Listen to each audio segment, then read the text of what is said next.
Welcome dears. അട തിന്നാനൊരു മോഹം. തിരുവാതിരക്കാലമായതുകൊണ്ട് കൂവ ധാരാളമുണ്ട്. അപ്പോൾ പിന്നെ കൂവയുടെ ഇലയിൽ തന്നെ അട പുഴുങ്ങാമെന്ന് കരുതി. അടയുടെ കൂട്ട് തയ്യാറാക്കാനായി 3 അച്ച് ശർക്കരയും അരമുറി നാളികേരവുമാണ് ഞാനിവിടെ എടുത്തിരിക്കുന്നത്.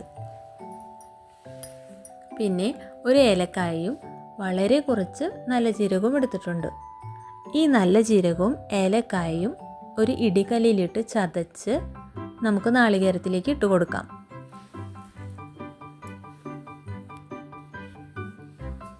അപ്പോഴേക്കും നമ്മുടെ ശർക്കര ലായനി തയ്യാറായിട്ടുണ്ട്.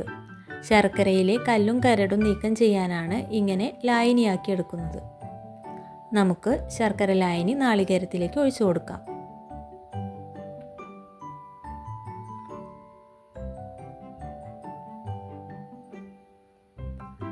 നാളികേരവും ശർക്കര ലായനിയും നല്ലതുപോലെ യോജിപ്പിച്ചെടുക്കണം. ഞാനിതിലേക്ക് അല്പം ഉപ്പ് ചേർത്ത് കൊടുത്തിട്ടുണ്ടായിരുന്നു. ഇനി നമുക്ക് അടയുണ്ടാക്കാനുള്ള പൊടിയാണ് വേണ്ടത്. ഗോതമ്പ് പൊടിയാണ് ഞാനിവിടെ എടുത്തു വച്ചിരിക്കുന്നത്. ഈ ശർക്കര ലായനിലേക്ക് ഗോതമ്പ് പൊടി കുറേശ്ശെ ഇട്ട് കട്ട കെട്ടാതെ യോജിപ്പിച്ചെടുക്കണം.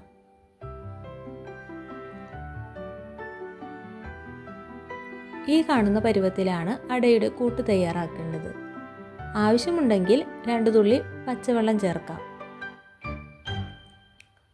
ഇനി കഴുകി തുടച്ച ഇലയിലേക്ക് അടയുടെ കൂട്ട് കോരി ഒഴിച്ച് കനം കുറച്ച് നീളത്തിൽ പരത്തിയെടുക്കാം.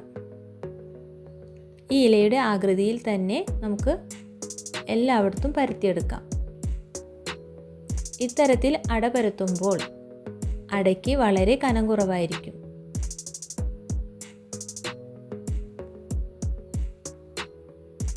ഇങ്ങനെ പരത്തിയ അടയെല്ലാം നമുക്ക് മടക്കി നീളത്തിലാണ് മടക്കി എടുക്കേണ്ടത്.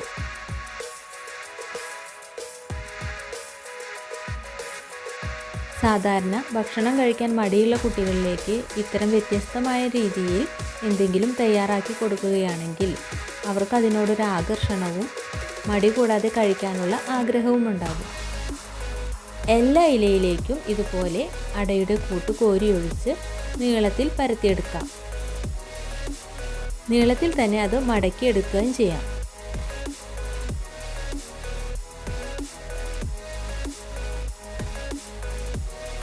സാധാരണ അരിപ്പൊടിയിലാണ് അട ഉണ്ടാക്കാറ് എങ്കിലും പെട്ടെന്ന് ഉണ്ടാക്കേണ്ട സാഹചര്യം വന്നാൽ നമുക്ക് ഗോതമ്പ് പൊടി ഉപയോഗിക്കാം.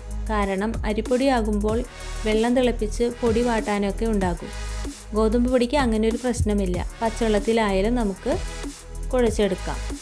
ഇങ്ങനെ നീളത്തിൽ അട പരത്തി നമുക്ക് ഓരോ പാത്രത്തിൽ മാറ്റി വയ്ക്കാം. അപ്പോഴേക്കും ഇഡ്ഡലി തട്ട് വെച്ച് നമുക്ക് വെള്ളം തിളപ്പിക്കാൻ വയ്ക്കാം.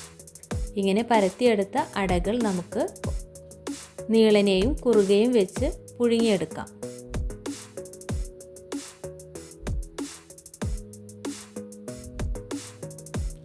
ഇലയുടെ വലുപ്പം കൂടുതലായതുകൊണ്ടാണ് ഞാനിവിടെ മടക്കി വയ്ക്കുന്നത്. കുറവായ ഇലകളെല്ലാം നമുക്ക് കറക്റ്റ് നീളത്തിൽ വയ്ക്കാനായിട്ട് സാധിക്കും.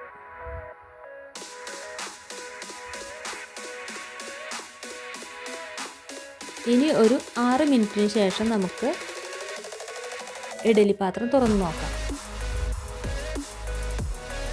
ഏകദേശം ഒരു 6 മിനിറ്റ് ആയിട്ടുണ്ട്.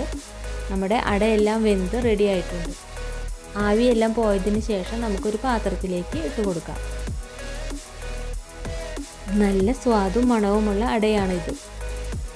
ഇനി നമുക്ക് ഇല പതുക്കെ നീക്കം ചെയ്ത് അട തിന്നു നോക്കാം. വളരെ കനം കുറഞ്ഞതും കഴിക്കാൻ രസകരവുമായ അടയാണിത്.